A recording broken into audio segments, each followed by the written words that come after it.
Testing microphone. Testing microphone. Testing. There we go.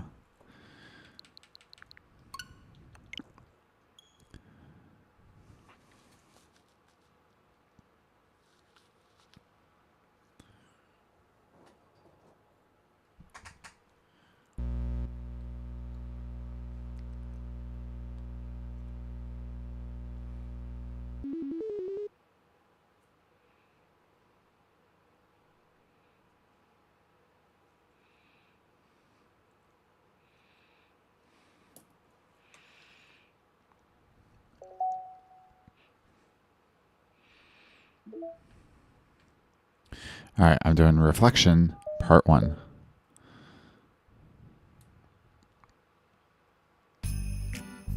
Am I bothering you?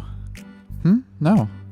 Okay, just checking. It's hard to tell since you're always look so into what you're reading. It makes me scared to interrupt. Well, it's within my expectations to be interrupted when I'm reading here. It's mainly when I'm by myself that I don't like it. That makes sense. I guess if you're here in the first place, then you're more ready to socialize, even if it takes a little bit of prodding. It's not so bad to be social if I let others do the work, so it can be healthy to put myself in this social environment every now and then. It's mostly difficult when I don't know anyone, or there are too many people, or everyone is being too silly for me to keep up with. Yuri glances across the room at Sayori and Natsuki. Sayori has her head cocked back and her mouth open, trying to catch pieces of the cookie that Natsuki is lobbing into the air, but the pieces keep bouncing off her face and hitting the floor. Maybe I should say something. No need to. They just ran out of cookie. What a waste. They really became good friends, haven't they? I'm happy. Sayori seems particularly good at making that happen, but the two of them are both on the energetic side, so I suppose it works out well. Yeah, come to think of it, you and I have had many chances to talk one-to-one, haven't we? You and I haven't had many chances to talk one-to-one, have we? Though that may be partially my fault, since I'm supposed to be the one engaging club members. Not at all. I probably formed a habit of drawing minimal attention to myself. The responsibility is equally on me, at least to display some openness to engage. Well, what about during times like lunch? Do you meet up with your friends? I just read. Oh, but I like it that way. It feels nice to be carried off again after a morning in classes. Do you always read fantasy? No, not always. I suppose it's all I read recently, but only because I'm in the middle of the series. There are still 2 more books after this one. I guess those long books suit you well, since you spend so much time reading. Well, fantasy may be my favorite, but after that I'm more into more or less indiscriminate in genres. I'll read anything with depth and maturity. Oh yeah? Even like romance? Well, there are a lot of books that have elements of romance in them. Oh, come on, Yuri, you know what I mean. Monica lowers her voice. It's a guilty pleasure of mine, so I won't tell anyone if you do. Maybe more when maybe more when I was in middle school. I mean, I was really lonely and people were mean to me a lot. So I kind of felt like, please don't make me think about the past. Sorry, I just got super curious. You know, I should totally pick out a romance novel to read. That would be so much fun. Absolutely not. Really? Even if it was just between us? Try asking someone who has no shame, like Natsuki. Ouch. Sorry. I swear I didn't mean that. Well, I guess it was my fault for pressing you. I'm like that for things in my past too. You know, things I feel too embarrassed to re-experience. There's nothing wrong with growing out things. It happens to everyone. For instance, Natsuki's interest in manga reminds me quite a bit of how intense I was about my own interests. It makes me think that she's likely to grow out of it soon. It makes me think that she's likely to grow out of it too. Hey, were you talking about me? No, we were just talking about how our interests have changed over the years. When did you get into manga, Natsuki? Like a couple years ago, I guess. I was already sort of into it before that, but I wasn't really going hard until then. Oh yeah? What was it that inspired you to get more into it? I don't know. I guess, let me think. It was after I discovered a series that I really liked. Yeah, I was just like really fed up with a lot of things and I got super into the one series that I really related to. I guess I had an edgy phase and I just hated everyone around me and wanted to be myself. Hey, kind of like Yuri. Monica? Haha, sorry. That's completely wrong, so... It's still cool that you both really found out your thing. They're almost like opposites, but it sounds like they've helped you a lot through hard times. You know it. Wow, what the heck? Is that book even bigger than the last one you were reading? It's technically slightly longer, but not by very much. How high do you think it would go if you stacked up the whole series? Natsuki estimates by holding her hand up high above her head, sizing up an imaginary stack. I should get one of these mangas that's like 50 volumes long, so that I can say that I read more than you. Not that I have the money for that. Please, that would hardly count when your books only have a few words per page. I know, I was just joking. I can never actually read books like yours. It's too boring for me. Yuri shoots a glare at Natsuki. It's not boring. Chill, I said for me, not for you. I can have my own opinion. I just think it's too convoluted. Suri, are those from the floor? Ah, gross. Also, wash your hands before touching any of my books. But my hands aren't dirty. Just do it. The oils are there, even if you can't see them. Fine.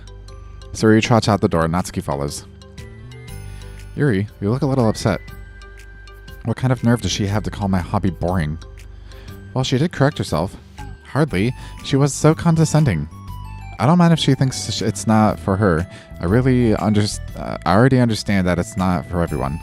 But she knows well how much these mean to me. So how about just leaving me alone instead of needlessly telling me things that you hate about it? I'm sorry, Yuri. You may be right. This won't be the last time people have strong feelings about what they like and don't like, especially in the literature club. So I should figure out how to mediate discussions to keep them positive and constructive. For the record, I've always been impressed by the level of creativity in your books, and also your ability to get through them so quickly. Thank you. Okay, well, this is something that I'll have to think about and revisit. I'm sure I can help Natsuki find some common ground with you. Common ground isn't necessary. I just wish to be respected. That then. Either way, I'll do my best.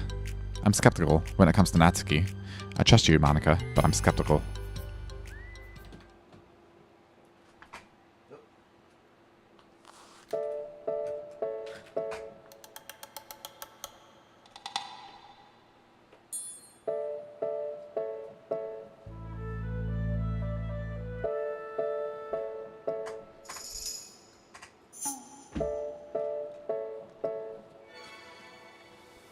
Okay, everyone. We have a special club meeting today. As you know, the Literature Club is a place where we get to share things that we're really passionate about. But that also means we should be mindful of how we respond to each other's feelings. I think we have a chance to turn our differences into positive energy for each other. Aren't you being a little dramatic about this? This is important to me. Well, sorry. I feel like I'm being accused of something. No, I'm not accusing you of anything. I'm sorry if it came off that way. But our conversation yesterday made me reflect on the power of language, and I thought it would be a good topic for the Literature Club, don't you think? I'm sure we're going to have our differences in opinion a lot, so I need to make sure we're prepared to keep a positive atmosphere in the club. If you say so, sure. The cool thing about language is that it gives us a lot of different ways to express the same idea or emotion. We have a lot of control over how we want the other person to feel when receiving our thought. This goes for poetry, narratives, casual conversation, basically anything. For example, Sayuri, what's your favorite food? I have them organized by category. Should I start with snacks, or do you mean full meals? Should I include breakfast? Oh, geez. Okay, how about your favorite fruits? That's easy. Cherries. Really? I always thought cherries tasted nasty. What? Cherries are delicious. Whoa, that's a pretty strong reaction. Well, I just don't understand how somebody could think cherries are nasty. How does that make you feel? I don't know. Sad? Defensive, maybe? Yeah, I got defensive. See, the reason you had such a strong reaction wasn't just because I don't like cherries. It's because you felt like your opinion was under attack. But that's weird, right? Because something like taste is completely subjective. But when I say something like, I think cherries taste nasty, I'm using objective language. I'm challenging Sayuri's reality that cherries are delicious with my own, which is the cherries are nasty. Wait, hold on. How is that objective? When you just said it was only your opinion. It has to do with the way our brains interpret the words. You're talking about the reality of the cherries, not the feeling about them. Like Sayuri. Let's rewind a second and pretend I didn't tell you that I think cherries are nasty. Good. So what if instead of that, I said, like, I think cherries... I've tried cherries and they're not for me. It's not the kind of flavor I enjoy. Well, that's fine, as long as you don't call them nasty. Nasty is a nasty word. Okay, so cherries are kind of a weird example, but I think you get the point across. This time around, instead of talking about cherries, I just talked about my feelings, and Sayori didn't get defensive. So instead of clashing with each other, it's like we received the initiative to talk about our differences. Yuri, you don't need to take notes. I'm not going to quiz you or anything. I know that. I was just... Sorry, I didn't mean to call you out. You can do whatever you like. Does anyone have any thoughts so far? Yeah, I just feel like I shouldn't have to put all my language through a filter just to protect someone's feelings. Well, you don't have to. The choice is yours on how you want to come across to other people. I'm only suggesting it as a tool to help you turn your differences into a positive experience rather than an argument. Right, Sayori? Whatever you say, cherry hater. Oh, come on. Sayori, I actually like cherries. I was just saying that to help demonstrate. What the heck? I've been duped. Ahaha, I'm sorry, Sayori. I'll make it up to you later. How about a cherry sundae? You're welcome to dupe me anytime, my beloved president. Buying your people's loyalty, how deplorable.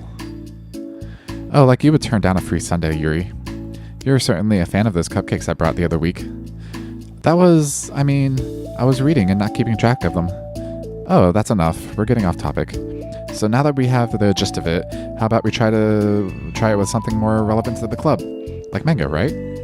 Let's try to have a productive discussion about our differences in opinion. Yuri, do you want to start? Well, I'd rather not, no. How come? Well, because I don't see how anything productive can come from that. It's just going to start a fight. No, it'll be fine. That's why I'm here to moderate. Let's just have a calm and rational discussion. Yeah, give me a little credit. I'm not a child. You don't have to coddle my feelings. I always think it's more respectable to just speak your mind. Respectable. Yuri's expression changes at that word. As Monica recalls, being respected was the crux of the matter for Yuri. Well, the point of the exercise isn't exactly like, it's fine. I have nothing against anyone personally. You're entitled to enjoy whatever it is you like. I just prefer more depth and nuance in my reading material. I look for stories that are imaginative and sophisticated beyond the surface level. Oh, well, that's just a misunderstanding then. I thought you were going to say that manga's for children or something. Like, I don't hear enough of that. But there's plenty of deep manga. I'm not clueless about manga. I read my fair share when I was younger. What, are you serious? How come you never told me? Because I'm past that point in my life. I really prefer not to revisit it.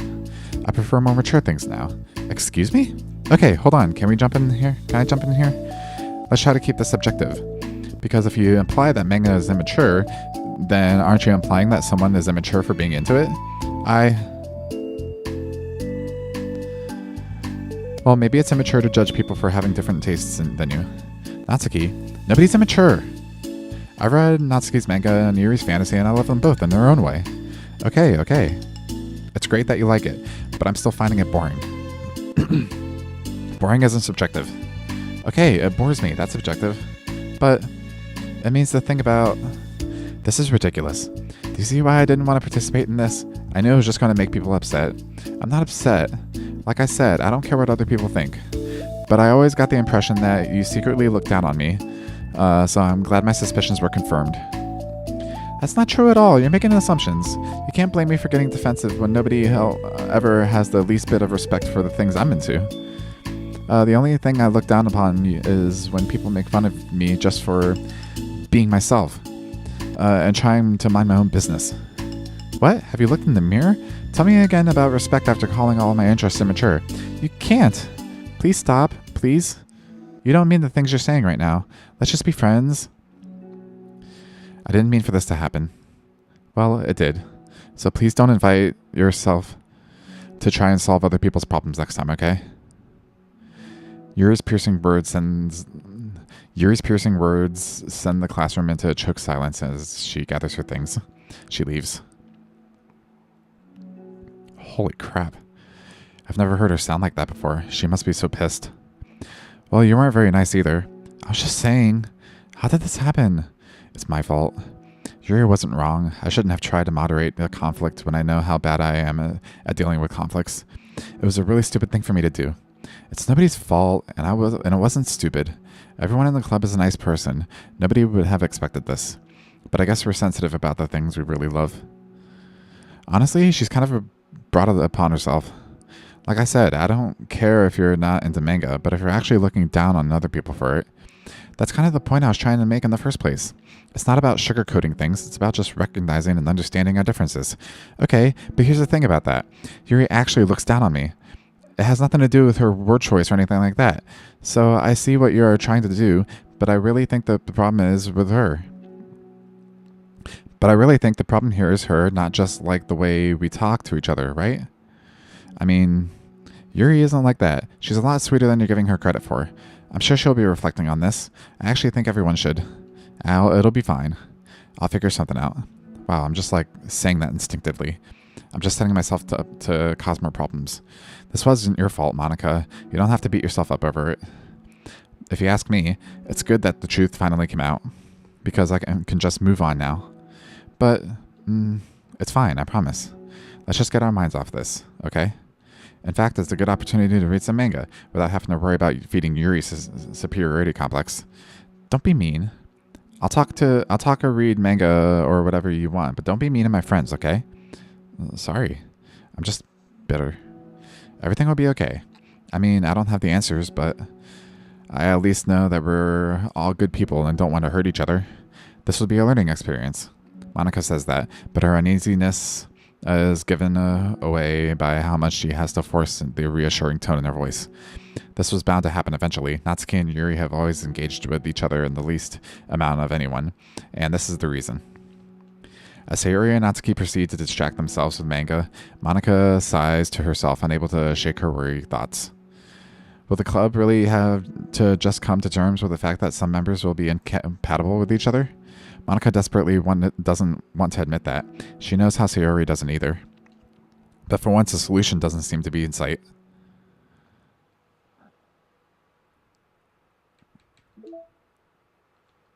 Ethics. Simply put, it's not our job to arbitrarily decide upon some code of ethics just because we're the first ones to do this, to our knowledge. That's the government's job to figure out, long after we've made enough headway for it to no longer apply to us. It's fundamentally flawed to apply ethical reasoning to anything, because humanity's code of ethics is based upon nothing more than our knowledge of understanding of life forms similar to ourselves. We don't have ethics for killing bacteria or plants. Only for the creatures that we can conceivably project our emotions onto. The humans in our VMs operate completely differently from us on a fundamental level, and therefore should not be taken more seriously than a machine that's programmed to print. I feel sad. We're engineers, not philosophers.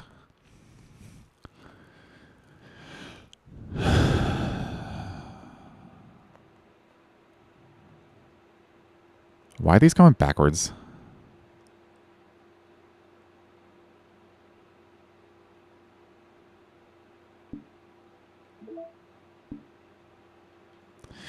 Alright, well that's good for now. My voice is getting tired. Is there anything else I don't want to play?